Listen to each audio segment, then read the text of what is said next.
waiting about 30 seconds getting your overcharge set ready, just get it, just snack it off here and there. If there is a sentry buster, try to encourage your team not to shoot it down, maybe your scout to slow it down with the milk, and then run after it, if you have the time of course and the capabilities, to get the 4 swings on it to get your overcharge back.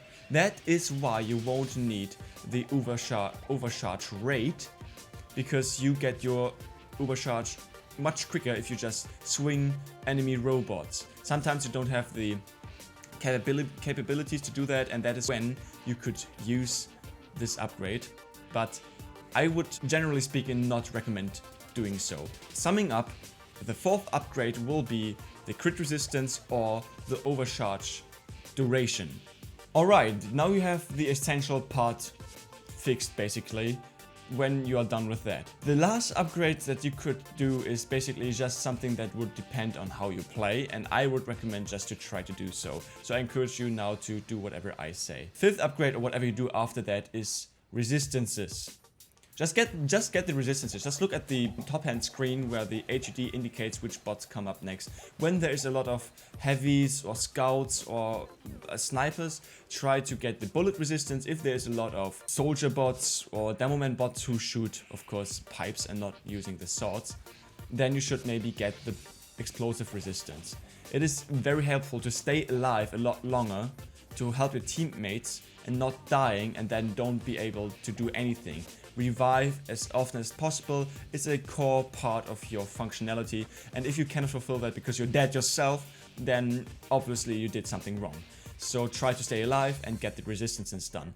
If you are skilled enough to work with a shield, very good, and you don't really need essentially the resistances, try to go for movement speed and jump height. Jump height even before movement speed, because getting up some obstacles just to be mobile a little bit more, and getting up the truck on Manhattan for example, or getting over the barricade on Rottenborg or whatever, just these little things really help out when it comes down to playability and reliability. So I would actually go for a kind of mixture of resistance and jump height and movement speed.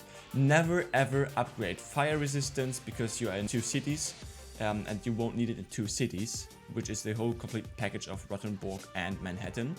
And never ever upgrade health per second. Never upgrade that, because you have, first of all, your own health regeneration as a medic, and second of all, you just survive a lot longer than any other class because you have a shield and then can get to a medic kit or whatever. It's just wasted, whatever.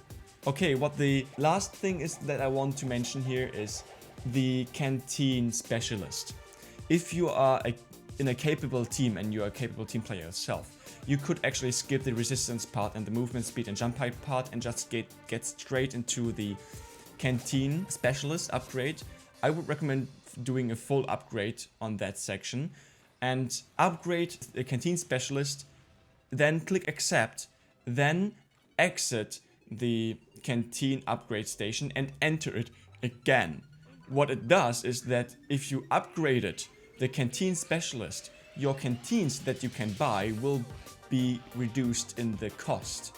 The price will be reduced, which makes that you just won't use up that much money and you can buy more canteens.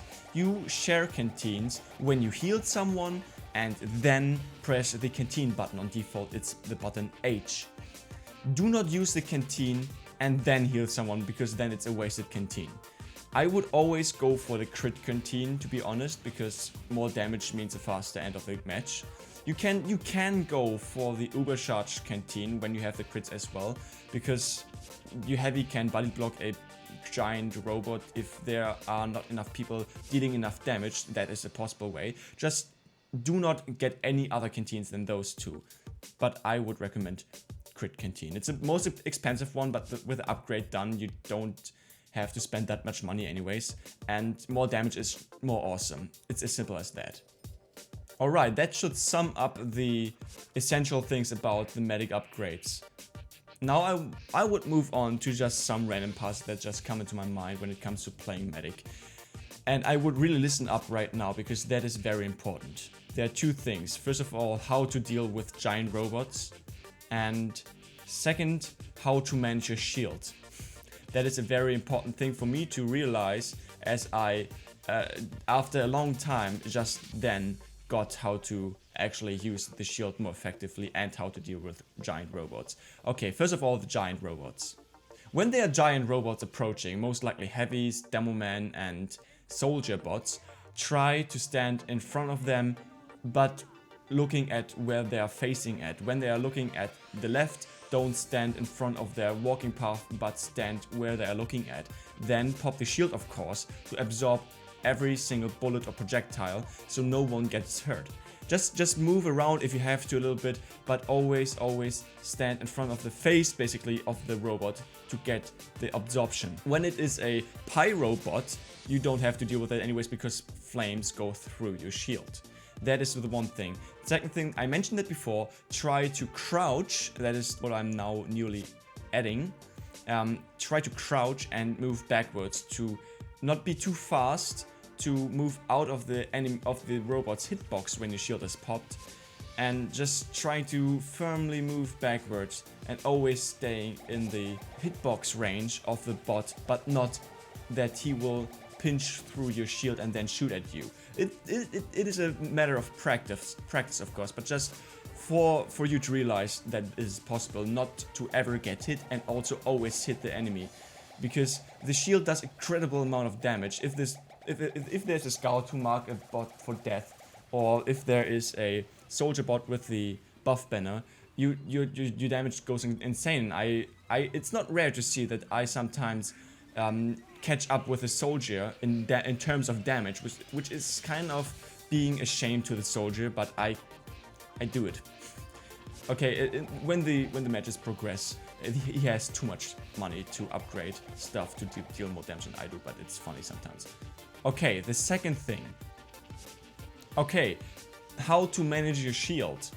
The majority of the medics that are out there in MVM will always pocket medic either the Demoman or the heavy, and the heavy will be the most common one to pocket because people think, oh, he has much health and I have to heal them, and he deals the most damage because he has a minigun. That is stupid and bullshit.